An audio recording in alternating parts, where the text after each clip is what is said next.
Morning student, अपन 12th class में अपनी book पढ़ रहे हैं सृजन।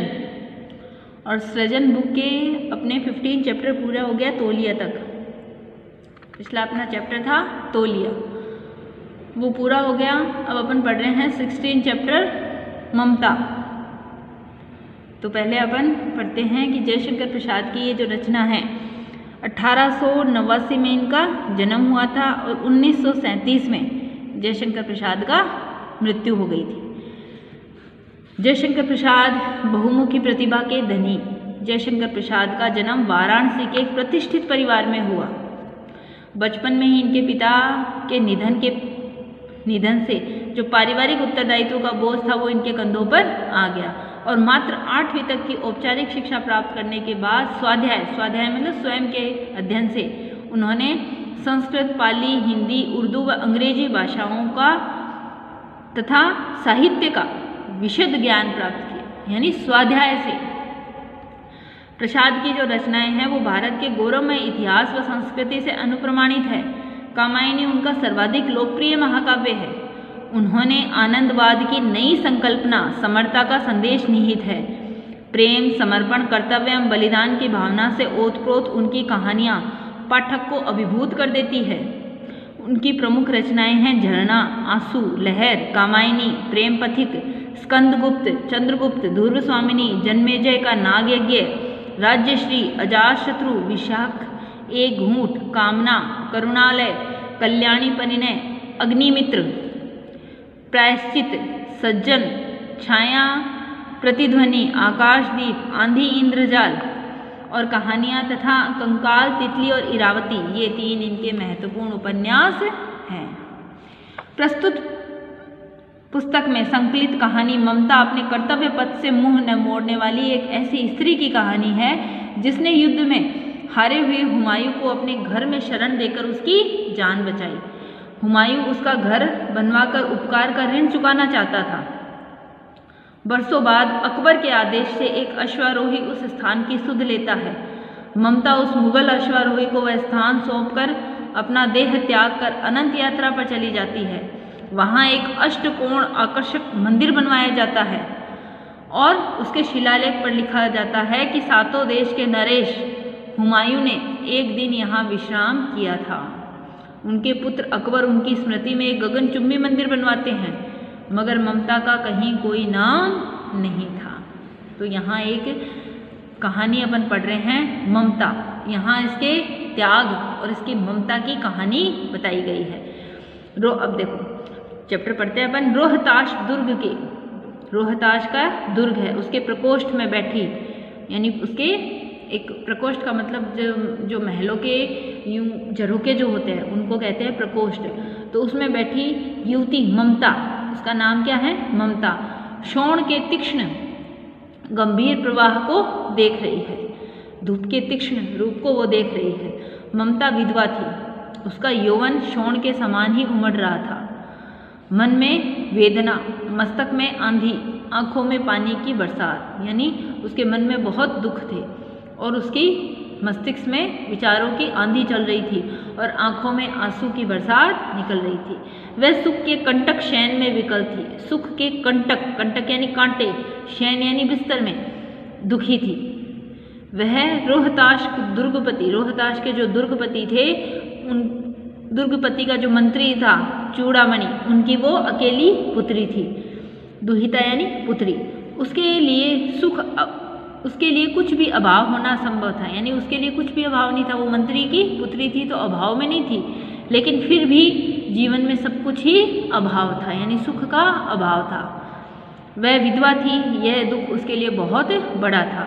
और हिंदू विधवा सबसे अधिक तुच्छ और निराश्रय प्राणी है ना। हमारे हिंदू रिवाजों में विधवा को बहुत ही दुखी और निराश्रय माना गया है। तब उसकी विडंबना का कहीं कोई अंत नहीं था। चूड़ामणि ने चुपचाप उसके प्रकोष्ठ में प्रवेश किया। उसके जो उसका कमरा था उसमें आए। शोण के प्रवाह में उसका कल नाद में अपना, यानी वो एकदम अपने विचारों में दुखी हुई भी है, अपने विचारों में इतनी खोई भी है कि उनको उसके आने की सुध भी नहीं है। जीवन मिलाने से वह बेसुध थी, उसको जीवन में कोई सुख नहीं था, इसलिए उसको किसी प्रकार के आने जाने की भी सुध नहीं थी। पिता का आना वो जान नहीं पाई। चूड़ामणि व्यथित हो उठे, उसको देखकर उनका मुंह उतर गया। अपनी बेटी को दुखी देखकर वो पिता भी दुखी हो गए। स्नेह पालिता पुत्री के लिए क्या करे, अपने स्नेह से पाली हुई उस पुत्री को वो किस प्रकार सुख की अनुभूति दे, वो इस विचार में ही डूबे रहते हैं और यह स्थिर न कर सके। उसको देखकर ये सोच नहीं पाए कि इसके लिए क्या करूं, तो वापस लौटकर चले गए। ऐसा प्राय होता, पर आज मंत्री के मन में बड़ी दुश्चिंता थी। ऐसा कई बार होता था कि वो उसको दुखी देखते और खुद भी दुखी होकर उससे बिना बात किए चले जाते, लेकिन आज उनके मन में किसी प्रकार की कोई बुरी चिंता, आशंका घर कर रही थी। पैर सीधे न पड़ रहे थे और एकदम व्यथित हो रहे थे। एक पहर बीत जाने पर वे फिर से ममता के पास आए। एक पहर मतलब थोड़ी देर बीत जाने के बाद वो फिर से उसके पास आए। उस समय उनके पीछे 10 सेवक चांदी के बड़े थालों में कुछ लिए खड़े थे। उनके साथ सेवक आए जो बड़े बड़े थालों में कुछ लेकर खड़े थे। कितने मनुष्य के पद शब्द सुनकर ममता ने घूमकर देखा। बहुत सारे जनों के पद की चाप को सुनकर उसको आवाज आई और उसने पीछे घूमकर देखा। मंत्री ने सब थालों को रखने का संकेत दिया।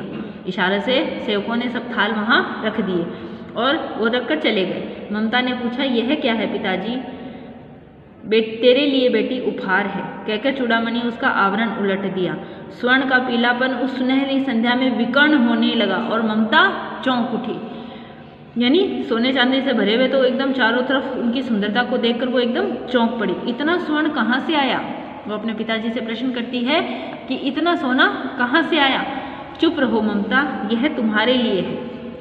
उसने कहा कि बेटी चुप रहो, आवाज नहीं करो, ये सब तुम्हारे लिए है। तो क्या आपने मलेच्छ का उत्कोच स्वीकार कर लिया? जब उसने कहा कि ये तुम्हारे लिए है तो वो एकदम से बोली, तो क्या आपने मलेच्छ मतलब जो मलेच्छ का मतलब होता है ये एक प्रकार की गाली है, और ये जो गाली थी वो मुगलों को दी जाती थी। शिवाजी मुगलों को मलेच्छ के नाम से बोलते थे। तो कवि यहाँ बोल रहे हैं मलेच्छ यानी जो सामने दुश्मन है, और मुगल, और उत्कोच का मतलब आपने उनका उपहार स्वीकार कर लिया, यानी उन्होंने आपके सामने जो उपहार रखा, जो उन्होंने बात कही, आपने उसको स्वीकार कर लिया। उनके जो उनका निवेदन था या उन्होंने जो आपसे कुछ कहा उस बात को आपने स्वीकार कर लिया और उन्होंने आपको ये उपहार में दिया। पिताजी यह अर्थ नहीं। वो बोलती हैं कि हे पिताजी ये अनर्थ है, अर्थ नहीं है, मतलब धन नहीं है, ये तो अनर्थ है, लौटा दीजिए। हम लोग ब्राह्मण हैं, इतना सोना लेकर क्या करेंगे? यानी हम तो साधारण से ब्राह्मण हैं, हमें इतने सोने की आवश्यकता नहीं है। तब वो बोलता है, इस पतनोन्मुख प्राचीन सामंत वंश का अंत समीप है। वो कहता है बेटी यह पतनोन्मुख है, यानी यह साम्राज्य पतन की तरफ जा रहा है। जो प्राचीन सामंत वंश है यह पतन की तरफ जा रहा है और किसी भी दिन शेरशाह रोहिताश्व पर अधिकार कर लेगा। यानी सामने वाला जो शत्रु है वो शक्तिशाली है और वो किसी भी दिन यहाँ अधिकार कर लेगा। उस दिन मैं मंत्री भी नहीं रहूँगा, तब के लिए बेटी। तब वो बोलता है कि उस दिन मैं मंत्री नहीं रहूँगा तो तुम्हारा पालन पोषण कैसे होगा? तो ये उस विपद स्थिति के लिए। हे भगवान तब के लिए। तब वो बेटी कहती है कि हे भगवान तब के लिए, विपद के लिए, यानी उस विपदा के लिए इतना आयोजन, पहले से इतना आयोजन आपने कर लिया। परम पिता की इच्छा के विरुद्ध इतना साहस। पिताजी क्या भीख न मिलेगी? वो कहती है कि क्या हमें कोई भीख नहीं मिलेगी? क्या कोई हिंदू इस धरती पर नहीं बचा रह जाएगा जो ब्राह्मण को 2 मुट्ठी अनाज दे पाए? यह असंभव है। फेर दीजिए, मतलब लौटा दीजिए। मैं काँप रही हूँ, इसकी चमक मेरी आंखों को अंधा कर रही है, यानी यह पाप है और इसको देखकर मैं घबरा रही हूँ। आप इस धन को वापस लौटा दीजिए। मूर्ख है, वो बेटी को बोलता है मूर्ख है, कहकर चूड़ामणि वहाँ से चले जाते हैं। दूसरे दिन जब डोलियों का ताता भीतर आता है, यानी उसने जो शेरशाह ने उसको ऑफर दिया था, मतलब जो उसको कहा था वो उसने स्वीकार कर लिया और उसने क्या कहा था कि मेरे कुछ लोगों को आप दुर्ग का दरवाज़ा खोल देना, मेरे कुछ सैनिक अंदर आ जाएंगे। ठीक है, तो ये वो कैसे आता है अंदर? डोलियों में बैठकर। दूसरे दिन जब डोलियों का ताता भीतर आता है तो ब्राह्मण मंत्री चूड़ामणि का हृदय धक धक करने लगता है, क्योंकि उसने कह तो दिया, अब छल करते हुए उसका मन भी घबरा रहा है। तो उन डोलियों में शेरशाह के सैनिक अंदर आ रहे हैं तो उसका हृदय धक धक करने लगता है। वह अपने आप को रोक न सकता। उसने जाकर रोहिताश्व के दुर्ग पर तोरण पर डोलियों का आवरण खुलवाना चाहा। उसने वहाँ उसका मन घबराया और उसने अपने किए हुए काम को वापस से फेरना चाहा कि ताकि इन डोलियों में आए हुए पठानों को जो वहाँ के लोग जो सैनिक है वो देख ले, इसलिए उसने कहा कि डोलियों के आवरण खोला जाए। लेकिन पठानों ने कहा, जो पठान थे उनमें उनकी स्त्रियां आ रही थी, तो पठानों ने कहा महिलाओं का ये अपमान करना है, अगर आप डोलियों का आवरण हटवाओगे तो ये हमारी महिलाओं का अपमान है। जबकि उसको पता था कि उसमें शेरशाह के सैनिक अंदर आ रहे हैं, क्योंकि उसने उसका उपहास स्वीकार कर लिया था और वो चाहकर भी अब अपनी बात को पलट नहीं पाया। क्योंकि अगर वो कहता है इनमें सैनिक है तो सब उससे पूछते तुम्हें कैसे पता, और फिर उसी को पकड़ लिया जाता, इसलिए वो बोल भी नहीं पाया। बात बढ़ गई, तलवारें खींची, ब्राह्मण वहीं मारा गया और वहीं पर ही चूड़ामणि का वध कर दिया गया। और राजा रानी और कोच सब छली शेरशाह के हाथ पड़े। शेरशाह के सैनिक अंदर आ चुके थे, तो राजा रानी यानी वहाँ का राजा और रानी सब उसके हाथों में आ गए। निकल गई ममता अपने महल से भाग गई। डोली में भरे हुए पठान सैनिक तुर्क भर में फैल गए। जो डोली में पठानों के सैनिक आए थे वो चारों तरफ महल में फैल गए, पर ममता कहीं नहीं मिली। क्यों? क्योंकि वो महल से निकल गई। ठीक है, अब अपन इसके आगे पढ़ते हैं। यहाँ तक अपन ने पढ़ा कि जो दुर्गा जो मणि सैनिक है चूड़ामणि, कहाँ का? रोहिताश्व का। वो शेरशाह के उत्कोच को स्वीकार करता है, उसके उपहार को स्वीकार कर लेता है, और कि भाई डोलियाँ जब आएगी तो उनमें महिलाएं, पठानों की जो महिलाएं उनमें आएंगी, उनके साथ सैनिक छिपकर अंदर आ जाएंगे। इस तरीके से वो उसके स्वीकार कर लेता है बात को, लेकिन उसका मन इस बात को गवारा नहीं करता और बाद में वो इसे रोकना चाहता है, लेकिन तब तक पठानों के सैनिक अंदर आ चुके होते हैं और वो अंदर पूरे महल में घूम जाते हैं। काशी के उत्तर धर्मचक्र विहार मौर्य और गुप्त सम्राट। काशी का उत्तर धर्मचक्र विहार मौर्य और गुप्त सम्राटों की कीर्ति के खंडर है। वहाँ चारों तरफ उनके खंडर बने हुए हैं। भग्न चूड़ा तृण गुल्मों से ढके हुए प्राचीन ईंटों की ढेर में बिखरी हुई। वहाँ युद्ध में सारे महल ढह गए और आज वो एक खंडरों के समान चारों तरफ खड़े हैं। तो उन्हीं की भारतीय शिल्प की विभूति ग्रीष्म की चंद्रिका में अपने को शीतल कर रही है, और जब चंद्रमा की रोशनी में वो अपने आप को शीतल खंडर के रूप में दिख रहे हैं। वहाँ पंचवर्गीय भिक्षु गौतम का उपदेश ग्रहण करने के लिए पहले मिले थे। वो स्थान कौन सा है? जहाँ पंचवर्गीय भिक्षु गौतम का उपदेश ग्रहण करने के लिए प्रथम बार मिले थे। उसी स्तूप के उस स्तूप के भग्नावेश की मलिन छाया में एक झोपड़ी में, वहाँ एक झोपड़ी है, उस झोपड़ी में दीपालोक में एक स्त्री पाठ कर रही है। दीपक के आलोक में यानी दीपक की रोशनी में एक स्त्री पाठ कर रही थी। अनन्याश्चिंतो माँ ये जनाहा पर्युपाश्ते। पाठ रुक जाता है और एक भीषण और हताश आकृति दीप के मंद प्रकाश में सामने खड़ी थी। वो जब पाठ कर रही है अचानक से उसको एक आकृति दिखती है दीपक के प्रकाश में, तो वो पाठ छोड़ देती है और भीषण और हताश एकदम थकी हुई आकृति उसको दीपक की रोशनी में दिखाई पड़ती है। और वो स्त्री वहाँ से उठती है, खड़ी होती है, यानी वो आकृति दिखती है तो वो खड़ी होकर उसको देखती है कि ये आकृति किसकी है। उसने कपाट बंद करना चाहा, उसको देखकर वो कपाट बंद करती है, परंतु उस व्यक्ति ने कहा माता मुझे आश्रय चाहिए। यानी जब वो उसको देखकर गेट बंद करना चाहती है तो उधर से आवाज़ आती है कि माता मुझे आश्रय चाहिए, यानी मुझे थोड़ी देर के लिए आश्रय चाहिए। तुम कौन हो? स्त्री ने पूछा। मैं मुगल हूँ, चौसा युद्ध में शेरशाह से विपन्न होकर रक्षा चाहता हूँ। चौसा के युद्ध में शेरशाह से मैं विपन्न होकर यहाँ रक्षा, इसी शेरशाह जो शेरशाह के अपन यहाँ जो बात कर रहे हैं, इसी शेरशाह ने रोहिताश्व दुर्ग पर अधिकार किया था और ममता को वहाँ से भागना पड़ा था, उसके पिता की हत्या हो गई थी। आज इसी शेरशाह के युद्ध में हारकर मुगल जो है कौन? हुमायूं, विपन्न होकर रक्षा चाहता हूँ। एक रात अब आगे चलने में असमर्थ हूँ, यानी एक रात मुझे यहाँ आश्रय चाहिए क्योंकि मैं इतना थक गया हूँ कि अब आगे जाने में असमर्थ हूँ। क्या शेरशाह से? स्त्री ने अपने होठ काट लिए। उसको याद आया कि उसका राज्य भी शेरशाह के आगे ही शेरशाह ने ही छीन लिया था। हाँ माता, परंतु तुम भी वैसे ही क्रूर हो। वो कहती है कि जैसा शेरशाह क्रूर है तुम भी वैसे ही क्रूर हो। वही भीषण रक्त की प्यास, वही निष्ठुर प्रतिबिंब तुम्हारे मुख पर भी है। हे सैनिक, मेरी कुटी में स्थान नहीं, जाओ कहीं दूसरा आश्रय खोज लो। वो कहती है कि जैसा शेरशाह निर्दयी है, जैसा वो कुटिल है, वैसे ही क्रूर तुम भी हो। तुम भी उसी भीषण रक्तपात की इच्छा चाहते हो और लोगों को लूटते हो, लोगों को तंग करते हो, युद्ध में उनको मारते हो। मेरी कुटी में आपके लिए कोई स्थान नहीं है, आप कहीं कोई दूसरा आश्रय खोज लीजिए। गला सूख रहा है, वो कहता है गला सूख रहा है, साथी पीछे छूट गए हैं और घोड़ा गिर पड़ा है। इतना थका हुआ हूँ, इतना, वो बोलता है कि मैं इतना थका हुआ हूँ, ऐसा बोलते बोलते ही वो गिर पड़ता है, धम से बैठ जाता है। उसके सामने ब्रह्मांड घूमने लगता है, उसका सारा ब्रह्मांड, उसका सिर घूम जाता है तो उसके आगे ब्रह्मांड घूमने लगता है। स्त्री ने सोचा यह विपत्ति कहाँ से आई। अब वो अकेली स्त्री है तो वो सोच भी रही है कि ऐसी परेशानी कहाँ से आ गई, और उसको वो शेरशाह से, उसके भी मन में शेरशाह के प्रति खिन्नता है क्योंकि उसने उसके राज्य को छीन लिया था और उसके पिता को मार दिया था।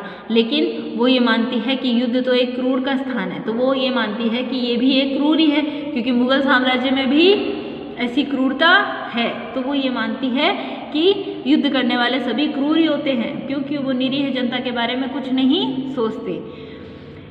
और उसने उसको जल दिया, मुगल के प्राणों की रक्षा हुई। जब उसका गला सूख रहा था तो उसने उसके कंठ में जल दिया और वह सोचने लगी कि सब विधर्मी दया के पात्र नहीं है, सारे ही ऐसे लोग दया के पात्र नहीं। मेरे पिता का वध करने वाले आतताई, घृणा से उसका मन विरक्त हो गया। वो सोचती है कि ये ऐसे ही लोग किसी दया के पात्र नहीं होते, ऐसे ही किसी ने, एक विधर्मी ने, एक क्रूर ने, आतताई ने मेरे भी पिता की हत्या कर दी थी, तो ये किसी प्रकार से दया के पात्र नहीं है। और ऐसा कहते कहते उसके मन में एकदम घृणा का भाव भर जाता है। वो उसको पानी पिला देती है तो उसकी जान बच जाती है। स्वस्थ होकर मुगल ने कहा, जब थोड़ी देर बाद वो स्वस्थ हो जाता है तो स्वस्थ होकर वो कहता है माता तो फिर मैं चले जाऊँ। वो कहता है, उसको गला, उसका पानी जब उसके गले में डाल देती है वो, तो उसका गला थोड़ा तर हो जाता है और वो अपने आप को कुछ ठीक महसूस करता है। तब वो बोलता है कि ठीक है माता मैं चला जाऊँ। तो वो स्त्री विचार करती है, मैं ब्राह्मणी हूँ, वो विचार करती है कि मैं तो एक ब्राह्मणी हूँ, मुझे तो अपने धर्म अतिथि देव की उपासना का पालन करना चाहिए। वो मानती है कि मैं तो एक ब्राह्मणी हूँ और ये मेरा धर्म है कि अतिथि की रक्षा करनी चाहिए, उसकी आतिथ्य करना चाहिए। परंतु यहाँ, अब वो सोचती है कि मैं तो यहाँ अकेली हूँ और नहीं, ये विधर्मी दया के पात्र नहीं है, ये ऐसे आतताई किसी दया के पात्र नहीं है।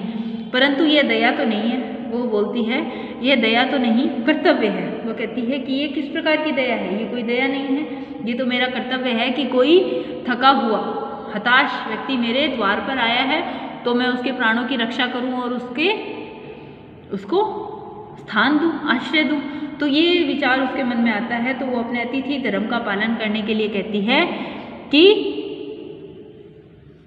मुगल अपनी तलवार टेक कर खड़ा होता है। जब वो ये सोचती रहती है, उसके मन में ऐसे विचार चलते हैं कि ये दया के पात्र नहीं है, लेकिन फिर भी मुझे अपना कर्तव्य करना चाहिए। क्यों? क्योंकि मैं एक ब्राह्मणी हूँ और ब्राह्मण का ये कर्तव्य है कि वो अतिथि की सेवा करे।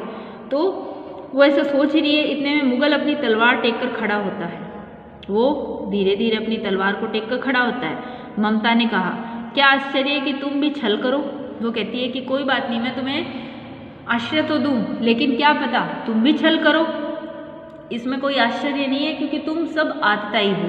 तो वो कहती है कि क्या आश्चर्य है, तुम भी छल करो, ठहरो। वो बोलती है ठहरो। तो वो कहता है छल नहीं, छल, वो मतलब उसको जवाब देता है कि छल नहीं, तब नहीं, अगर आप ऐसा सोचती है कि मैं छल करूँगा तब नहीं, स्त्री जाता हूँ। और वो कहता है कि हे स्त्री मैं जाता हूँ, तैमूर का वंशधर स्त्री से छल करेगा, मैं तैमूर का वंशज हूँ और तैमूर वंशज होते हुए मेरे वंश का इतना ऊंचा नाम है, इतना बड़ा स्थान है, और मैं तैमूर का वंशधर होते हुए किसी स्त्री से छल करूँगा तब मैं चला जाता हूँ, भाग्य का खेल है। वो कहता है कि तब आपके विचार ऐसे हैं तो मैं चला जाता हूँ। क्यों? क्योंकि ये तो मेरे भाग्य का खेल है कि कोई मैं तैमूर का वंशधर को भी किसी प्रकार से छली समझ रहा है, तो ये मेरा भाग्य ऐसा कि मेरे को कोई अच्छा नहीं समझ रहा। तो ऐसा बोलकर वो यहाँ से जाने को तैयार होता है। तो आज अपन एक बार यहीं तक पढ़ लेते हैं क्योंकि पूरा एक साथ नहीं समझ में आएगा।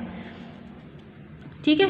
आप इस चैप्टर को यहाँ तक एक बार रिवीजन करना। कहानी है वैसे कोई इतना हार्ड नहीं है, अगले चैप्टर में अपनी पूरी हो जाएगी, क्वेश्चन आंसर तक हो जाएंगे। आप एक बार आज इसको यहाँ तक रिवीजन करेंगे। अपन ने पढ़ लिया कि रोहिताश्वदुर का जो मंत्री है उस चूड़ामणि, उनकी पुत्री है ममता और वो विधवा है, यानी बाल विधवा है। तो वो अपनी पुत्री की आगे के जीवन के लिए वो ये सोचता है कि मैं वृद्ध हूँ और ये जो साम्राज्य है ये भी प्राचीन है और अब एकदम धीरे धीरे ये साम्राज्य अधीन होता जा रहा है, तो एक दिन शेरशाह इस पर अधिकार कर लेगा, तो मेरी पुत्री की क्या होगा, मेरी पुत्री का पालन पोषण कैसे होगा। तो वो इसके लिए जो शेरशाह के उत्कोच को स्वीकार कर लेता है, लेकिन ममता उस उत्कोच को स्वीकार नहीं कर पाती। और जब ममता स्वीकार नहीं कर पाती तो चूड़ामणि के भी मन में ये आता है कि मैंने ये गलत कार्य किया, लेकिन तब तक वो उसकी बात को मान चुका होता है और सैनिक अंदर आ चुके होते हैं। जब वो उसको रोकना चाहता है तो वो सैनिक उनको मार देते हैं और राज्य पर शेरशाह का अधिकार हो जाता है, लेकिन ममता वहाँ से जंगल में चली जाती है। काफ़ी सा ढूंढने के बाद भी ममता नहीं मिलती। काफ़ी लंबे समय बाद ममता जंगलों में जो गुप्त साम्राज्य के खंडर हैं उन खंडरों में एक दिन बैठी रहती है। अचानक से रात्रि के समय जब वो दीपक की रोशनी में कुछ पाठ कर रही होती है, अचानक से उसको एक परछाई दिखती है और वो उसको देखती है तो वो कौन होता है, हुमायूं। हुमायूं से थोड़ी देर के लिए आश्रय मांगता है। वो कहता है मैं थका हुआ हूँ, मेरे को आश्रय चाहिए। तो यहाँ तक का संवाद है, इसके आगे अपन कल पढ़ेंगे।